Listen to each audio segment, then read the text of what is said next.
Mainit ang ulo ngayon ng mga legislador. Sa congressman at saka sa Senado, mainit. Bakit niya Mr. Maravillas? Marami kasing pera na naibulsa. Sabi ni Tito Sen kay De La Rosa, napaka-unparliamentary niya yung ginawa mo. Senators huddle on the Senate floor shortly after a verbal clash between Senate President Tito Soto and Bato de la Rosa. Which requires legitimate attention.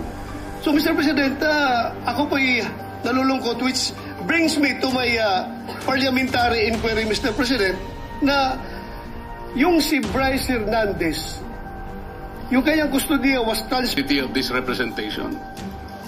Yung lamang pong pagsuspetsahan yun na inedit yung affidavit, paano kayo nagsuspetsa? Ano po? Nagpapagang mga balita at pagtalakay sa mga isyu na lipungan. Bulsa! Opinyon, banat at paglalantad sa katotohanan. Bulsa! What you see is what you get. You decide. Hello po mga kababayan, si Dante Maravillas, Bicolano vlogger, broadcast journalist from Albay. Mainit ang ulo ngayon ng mga legislador. Sa congressman at saka sa Senado, mainit. Bakit niya Mr. Maravillas? Marami kasing pera na naibulsa. Yan ang iniimbestigahan mga kababayan ng both Congress. At malamang sa malamang, in the coming days, maglalaglagan po sila. Diba ba? Desidido yung ating Pangulong Bongbong Marcos. Nalinisin po ang gobyerno laban sa korupsyon. So kahapon, nagkainitan si Bato de la Rosa saka si Tito Sen. Pati kasi yung Itbulaga, dinamay po ni Bato de la Rosa. Sabi ni Tito Sen kay De La Rosa, napaka-unparliamentary niya yung ginawa mo. Senators huddle on the Senate floor shortly after a verbal clash between Senate President Tito Soto and Bato de la Rosa. De la Rosa earlier called out Soto over his remarks in a media interview, saying he was upset due to the latter's statement on the minority bloc's criticism of his decision to transfer former District Engineer Bryce Hernandez custody from the Senate in Pasay to the Philippine National Police Custodial Center in Quezon City. Sabi ni Bato de la Rosa, malungkot lang ako doon sa dalawang punto, Mr. President. Unang-una, yung mamatay sila sa sama ng loob. Kami, Mr. President, hindi mo po kami mapatay sa sama ng loob dahil tanggap na namin na kami ang minority. Pangalawang punto, gimmick lang ng minority yan, ang Senado. Hindi po ito noon-time TV show na puro gimmick ang ating tinitingnan dito. Kami po ay nagre-raise ng legitimate issues which require legitimate attention, sabi ni De La Rosa. Yan, si Bato, mga kababayan, pakinggan natin. Kalaga sa lahat ng miyembro ng Senado ay isang tungkulin ng Senate President. I just would like to bring to the attention of the Senate President. I came across with the news na when the Senate President was asked by certain Christian Esguerra regarding the minority taking up the question about the custody of Bryce Hernandez. Ito po ang sagot ng ating Senate President, which I find it very, very, very sad because being the Senate President, we hope that you are going to take care of not only the majority, because you're not the majority leader, you're the Senate President, and we hope that the majority and the minority will be taken care of by the leadership of the Senate. And if I quote your answer, Mr. President, gimmick yan ng minority. Hindi ba nila naiisip na baka si Martin Romualdez ang tuta ko? Makabintang sila porque pinagbigyan ko yung TRICOM, tuta na ako. May ginawa ba akong illegal? Yung request ng House of Representatives, illegal? Hindi. Ang gusto ninyo, awayin ko yung House of Representatives on day one. Mamatay sila sa sama ng loob. So, malungkot lang ito, dalawang punto, Mr. President. Unang-una, yung mamatay sila sa sama ng loob. Kami, Mr. President, hindi mo po kami mapatay sa sama ng loob dahil hindi na po masama ang loob namin dahil tanggap na namin na kami ang minority. Ang kinasama lang ng loob namin is bakit kailangan pang patayin kami sa sama ng loob? Hindi na po masama ang loob namin. Tanggap na namin na kami minority. At pangalawang punto, Mr. President, gimmick lang ng minority yan. Ang Senado po, hindi po ito noon time TV show na puro gimmick ang ating titikat dito. Kami po ay nag-raise dito ng legitimate issues which requires legitimate attention. So, Mr. President, ako po ay nalulungkot, which brings me to my parliamentary inquiry, Mr. President, na yung si Bryce Hernandez, yung kanyang custodiya was transferred, physical custody, I'm talking about physical custody, was transferred from the Pasay City Police Station to the Senate Sergeant at Arms room. Through yung from correction, from Camp Crame to Pasay, it was done through plenary action. Now, lately we heard that he was again transferred from Pasay to the Senate without plenary action. This is my parliamentary inquiry. Kung is a parliamentary action can be subverted by an action which is not a parliamentary action? Yun lang tanong ko. Matter of procedure lang, Mr. President. Dahil kung ganun, kailangan klaruhin natin yung ating rules. Thank you, Mr. President. Before I recognize the majority leader to place on record the recommitment of Mr. Hernandez, when I said namatay sila na sama ng loob, we were addressing the trolls. Because it was the trolls who were saying something to that effect. Na misunderstood nila completely. No? I'm not supposed to do this. I'm not supposed to answer you here in the rostrum, but I cannot help but do that because you took the floor and parang sinisita mo yung Senate President, which is very unparliamentary. But nevertheless, I will answer you. Like, for example, yung sinasabi nila na sumunod daw ako kay Martin Romualdez. Just because I mentioned that Martin Romualdez called me does not mean that ako'y sumunod sa kanya. The request was coming from the House of Representatives and the request was to retain Hernandez in the Congress. At doon ako hindi pumayag. Is that being tuta? So you cannot help but also think na sasama ang loob ko pag binabibintangan ako ng salita. Hindi po ba? So ayun, anyway, mabuti na yung masagot natin yan. At sinasabi ko sa kanila, yung mga trolls, yung mga sinasagot namin. Ngayon, to answer the issue of Mr. Hernandez, the majority may read the recommendation or the recommitment of Mr. Hernandez to the Senate custody. Yes, Mr. President. Mr. President, with the permission of the body, we made a study on the action that transpired the last 2 days on the recommitment of Bryce Hernandez dito po sa atin sa Senado. To put on record, this is how it transpired. Last week, it was requested by, of course, the House of Representatives that we detain him in the House of Representatives. Hindi po kayo pumayag. Ang sabi nyo, kung ganun po ang gusto ni Hernandez kasi ayaw nyo pong bumalik dito, ang sinabi mo, hindi pwede. Dapat neutral and safe area dun po sa PNP Custodial Center. So nagkaroon po tayo ng debate dito dahil it was our distinguished colleague Senator Marcoleta who raised the issue that why was he put in the PNP Custodial area and not to the Senate Detention Facility, which was seconded by many of the members of the minority. A debate ensued. After the debate, I asked for a minute suspension and we all suggested na sa Pasay City Jail na lang po dahil malapit po sa Senado. Pero let's not forget the fact that originally, the position of the minority was to bring him back to the Pasay City Detention. It was only I who made the recommendation during the break that we keep it in Pasay City Jail because I approached the minority and you all agreed to my recommendation. And then after we started the session once more, the motion was done by the minority, graciously done by the minority, to move him instead to the Pasay City Jail. Motion was done by the minority, graciously done by the minority, to move him instead to the Pasay City jail. But upon consultation of the chairperson of the Blue Ribbon Committee, Senator Lacson, the Senate President granted the request as the chairperson of the Blue Ribbon Committee requested that he be brought back to the Senate, which was really, yun talaga ang posisyon ng gusto ng ating minority at the time, para wala ng gulo.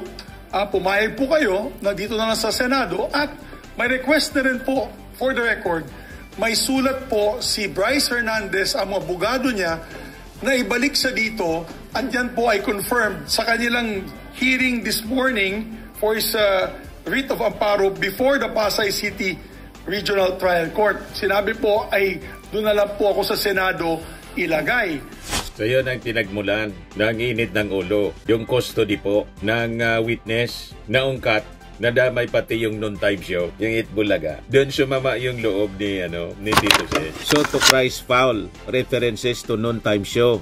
Tapos si Vico. Masakit din ang sinasabi nyo. Aminado si Senate President Tito Sen na nasaktan siya nang masabihang hindi noon-time show ang Senado, at anya idinamay rin ang kanyang pamangkin na si Vico Soto. O, ito yung eksena.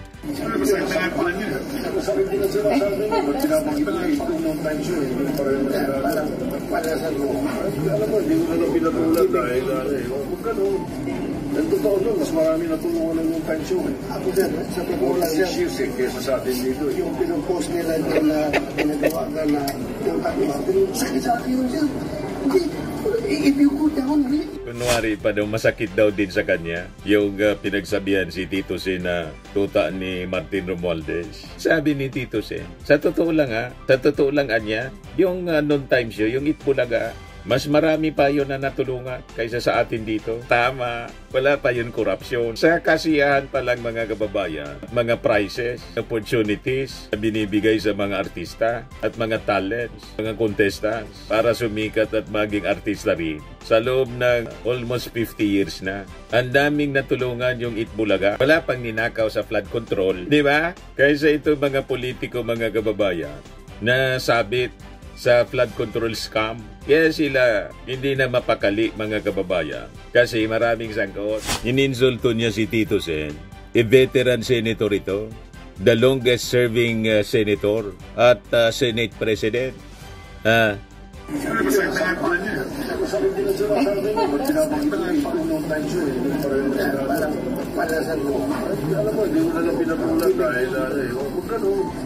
Huwag ganon. Mas marami natulungan ng yung time show. Ako din, sa totoo lang yan. Kesa sa atin dito. Yung pinupost nila doon na pinagawa na tuta ni Martin, sakit sa akin yun. Masakit daw nung ginagawa na tuta ni Martin. Kunwari ka pa, hindi kayo yung kampo ninyo galing sa mga trolls ninyo, mga Duterte trolls, ang mga nag-aakusa ng ganyan. Napakalinaw, mga kababayan. Ito pa si Marcoleta. Mr. President, I rise on a question of privilege. There are recent unsettling statements. Yeah, Mr. President. Majority Leader, I'm rising on a question of privilege, which is the higher and preferred way of speaking before this body. Mr. President, I am armed by the explanation of the minority leader that we're not questioning the prerogative of the presiding officer, but we can question the Senate President on issues that are quite legitimate, such as the matters I would like to raise today. Unsettling because, Mr. President, on September 9, in your interview with ANC Head Start with Ms. Karen Davila about the Blue Ribbon Chairman being a lawyer, your answer is, there is no such thing as a rule na dapat abogado yun. Abogado ka nga, di ka naman magaling mag-imbestiga, di ba? So useless. Mr. President, I'd like to put on record there was no inclination from this representation na meron man lang kaming sinabi na ang chairman ay dapat, chairman ng Blue Ribbon Committee ay dapat abogado. Wala po kaming kahit na shadow ng inclination or any reference to that matter, wala po kaming sinasabi. Ngayon po, yung sinasabing abogado ka nga, di ka naman magaling mag-imbestiga, hindi ko po alam kung sino po yung tinutukoy ninyo, sapagkat narinig din po kayo sa inyong mga interviews. Sinabi niyo po, Mr. President, na maraming dissatisfied sa direction na tinahak po ng aking investigasyon nung ako pa po ay chairman ng Blue Ribbon Committee. Hindi ko po alam kung sino po yung dissatisfied sa mga members natin. Wala naman pong perpekto, Mr. President, pero sa akin pong pananaw ay ginawa ko po yung aking makakaya. Kung meron man po akong pagkukulang, ay humihingi po ako ng tawad sa aking mga kasamahan sa Blue Ribbon Committee. Ngunit hindi ko po sinadya na ilihis sa direksyon ng tamang pag-iimbestiga ang ating Blue Ribbon Committee.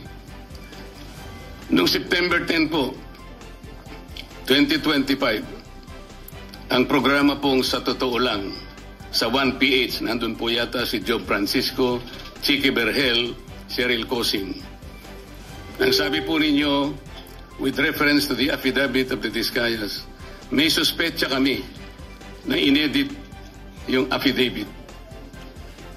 Mr. President, ito po ay indirect affront to the integrity of this representation.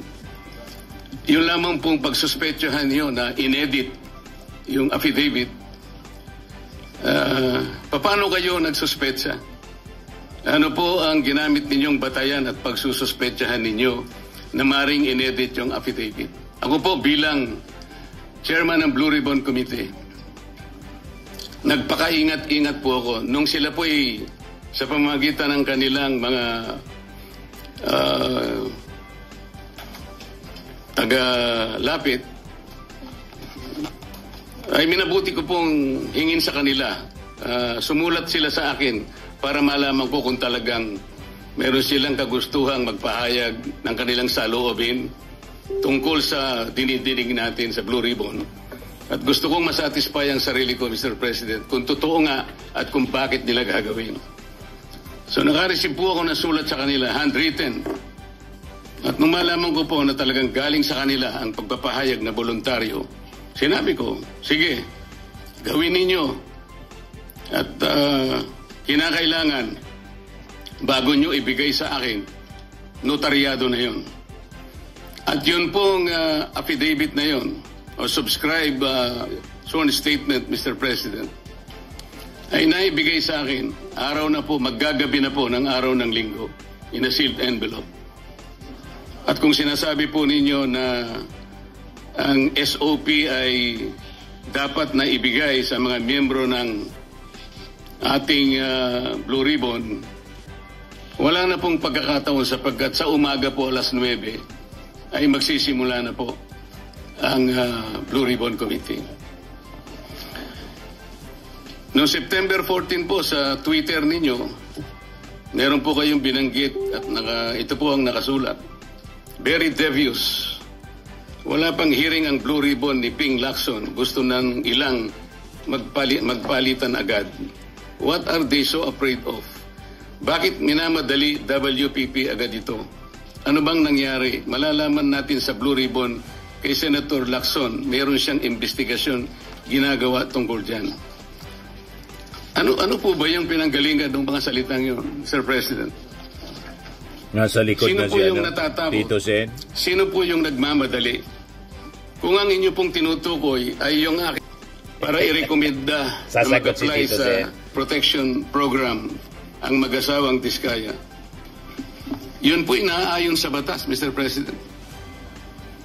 Ito po ay inaayon sa Section 4, Republic Act 6981. Ito po yung Witness Protection Act. Ang sinasabi po doon, in case of legislative investigations in aid of legislation, a witness with his express consent, may be admitted into the program upon the recommendation of the Legislative Committee, where his testimony is needed, when in its judgment there is pressing necessity therefore, provided that such recommendation is approved by the President of the Senate. Ang committee po ay nagpasya, Mr. President, kasi hiniling po nung Diskaya sa kanilang sworn statement na meron tangka sa kanilang buhay, sa kanilang seguridad, ang kanilang pamilya at kanilang mga anak. Kung kami po ay nagmamadali, yun po kasi ang sinasabi ng batas. Para makapag-apply po siya na sa Witness Protection Program, ang chairman po ng committee sa pagsang-ayon ng kanyang mga miyembro, kailangan po kami gumawa ng sulat sa Secretary of Justice. Ayun nga po, ipinrepair namin kagad. Hindi nga lamang po napirmahan ng pumalit na Senate President sapagkat nagpaliwanag siya, nalaman pala niya na meron palang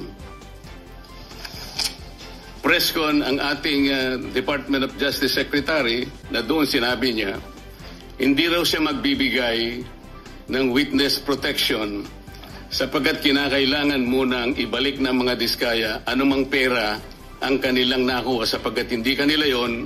Sa makatid, ang policy daw ng Department of Justice ay ibalik muna yung pera bago aksyonan ang kanyang aplikasyon sa Witness Protection Program. Mr. President, ako po'y nalulungkot. Maski sa aking press con kanina sinabi ko kung bakit ganun ang sinabi ng Secretary of Justice. Wala po sa tuntunin yun eh. Kung babasahin lamang po niya ang Section 3 at Section 10 ng Republic Act 6981, wala pong binabanggit doon na restitution, yung pagsusuli. Nag-uumpisa lang po sa pagsusuri, sa pag-iimbestiga ang komite. Meron na po bang halaga na dapat isuli? Na-determine na po ba yun? Meron na po bang ruling na kung ano yung kung sino at gaano ang isusuli ng kung sino man ang may kasalanan? Meron na po bang ganun? Wala po eh. Prospective lang pong mag-a-apply eh. Nasa sections 3 and 10 ang mga requisites kung ano-ano po yun. Mga 10 requisites po yun. Yung restitution, wala po ron. Kaya po ako'y nalulungkot kung bakit po binanggit yun ng Secretary of Justice. Samantalang, nung pong linggo, bago magkaroon ng hearing noong September 8, nagkausap pa kami at binigyan pa niya ako ng kasiguruhan na sige, ibigay mo na sa kanila ang pangangako na mabibigyan natin sila ng immunity sapagkat tayo naman ay magka-partner sa kagustuhan natin, pati yung Witness Protection Program ay ating maipasakagad. So yung pagbibigay po niya sa akin ng garantiya, kasama na po yung kanyang USEC. Yun ang nagbigay sa akin ng lakas na loob. Kaya ako'y sumulat kagad. Baligtarin ako ng Department of Justice. Ngayon po, Mr. President, yun po ang ginamit ninyong dahilan kung bakit hindi nyo pinirmahan. Sana man lang po ay napakarami naman ninyong mga abogado sa inyong opisina rin.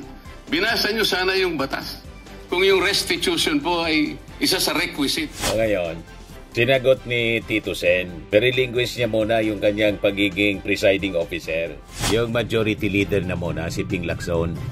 The Senate President is recognized. Thank you, Mr. President. Thank you, Mr. President.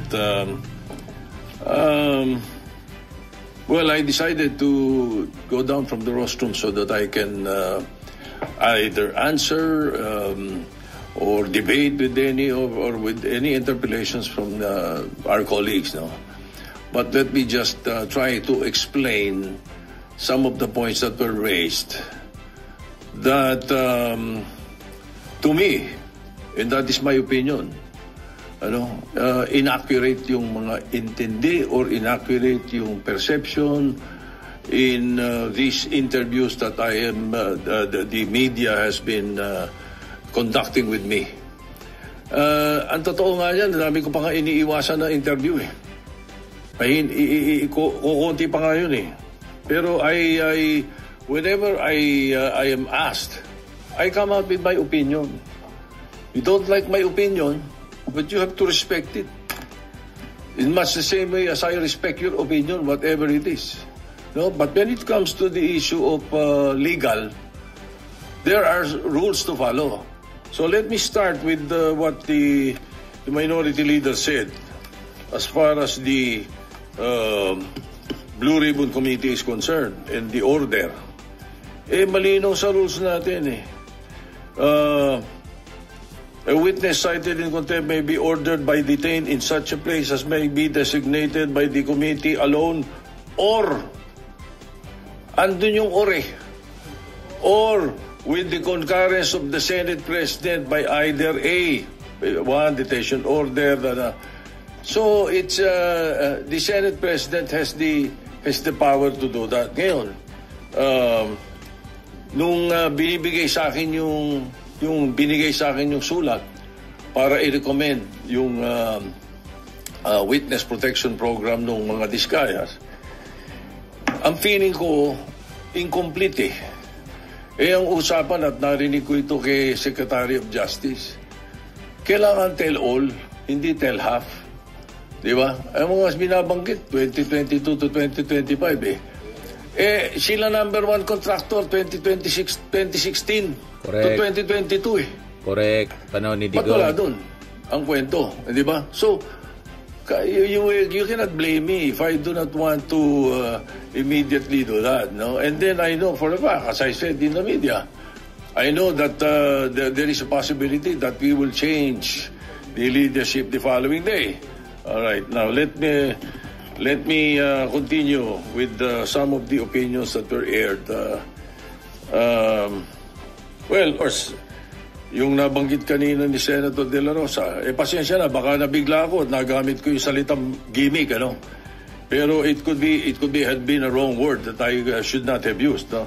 Pwede kasing opinion yun sapagkat yung public ang madalas kong marinig na sinagsasabi nun eh. Ano? Now,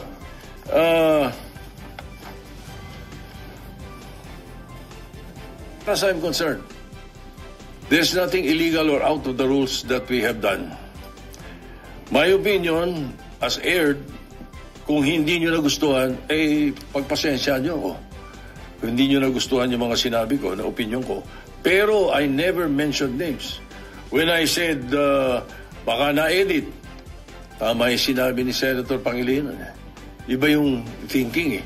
Bakit iisipin nyo kagad na pinapa-edit ko yung affidavit? Di ba? Hindi eh. So, and when I say those things, you should not feel alluded to. Wala naman akong binanggit na pangalan eh. Di ba? And then yung tinatanong, binanggit yung tungkol sa the Blue Ribbon being a lawyer, does not have anything to do with Senator Marcoleta. It was a question by the public.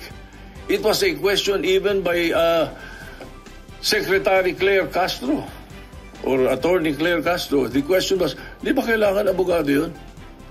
So, that was asked of me. And I said, no. Nothing in the rules says so. Wala naman talaga eh. As a matter of fact, we elected Sani Alvarez as Blue Ribbon Chairman for 2 years. And he is not a lawyer. Binagdebatihan na namin nila Neptali Gonzales yan, sa kanila Ernie Maceda yan, matagal na. Ano? No. He's never a lawyer. Sani Alvarez was not a lawyer. Oh, we even debated about it. Correct. No, I am very sure, 100%. Oh. Anyway, so again, no, wala akong binabanggit na gano'n. You should not feel alluded to when I say na ang mga... Kasi, at tinatanong nila, hindi naman daw abogado Senator Lacson. Magaling na investigador eh. Di ba? Talo niya ng karaniwang abogado. Hindi ko sinabi si Senator Marcoleta abogado na yun o sino pang abogado. I never mentioned any name. I was saying, napakadaming abogado sa Pilipinas, libo-libo.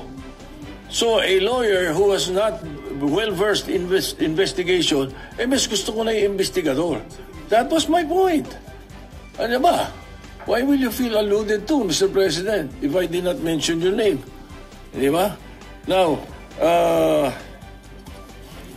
as the rules are concerned, the Senate President has the power to order his transfer.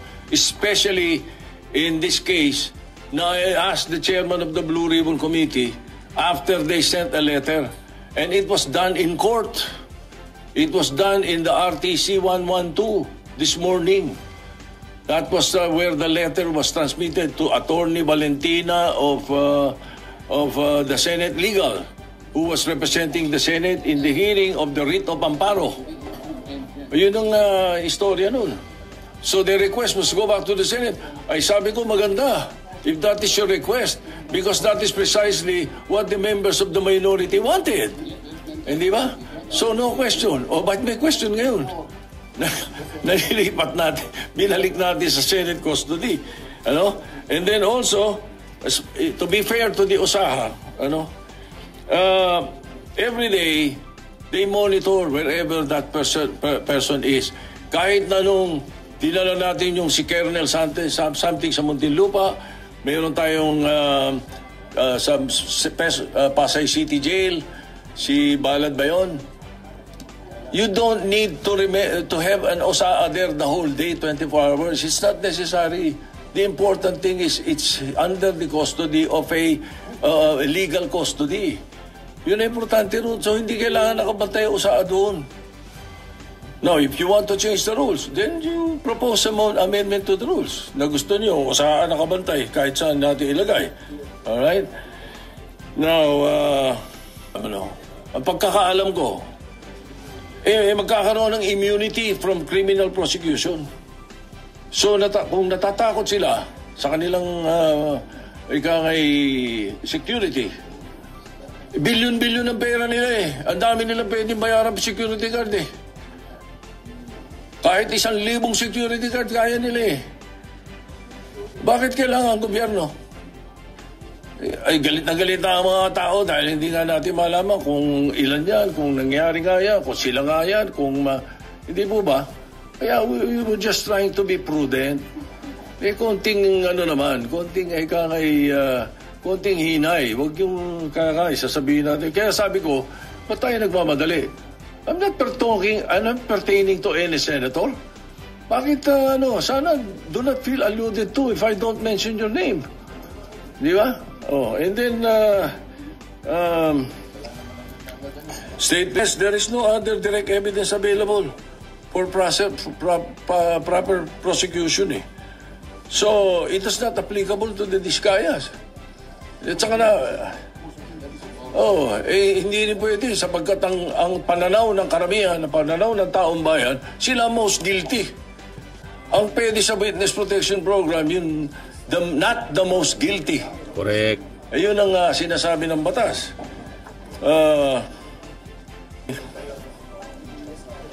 Senate President has the power to order the transfer. And if I have used a word that does not conform to your palate, then pagpasensyaan nyo. Pag ganun, bagkat karamihan ng binanggit ko, opinion ko. Kung ako ini-interview ng media, I always, as far as I'm concerned, tell the truth. Pag ang media kausap mo, kausap mo taong bayan eh.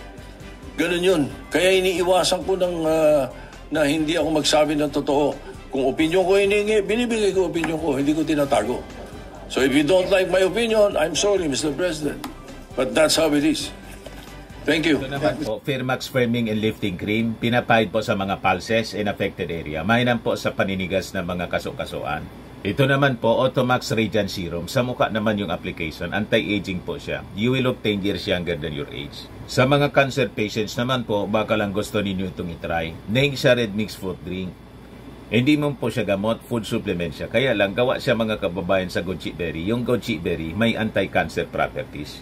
O ngayon, yung mga inquiries ninyo, dumiritso na lang kayo sa aming messenger sa Facebook para masagot namin agad. Ayos pa?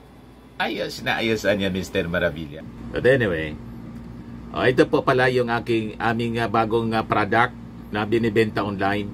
I am worldwide amazing pure organic barley powdered drink mix from Australia.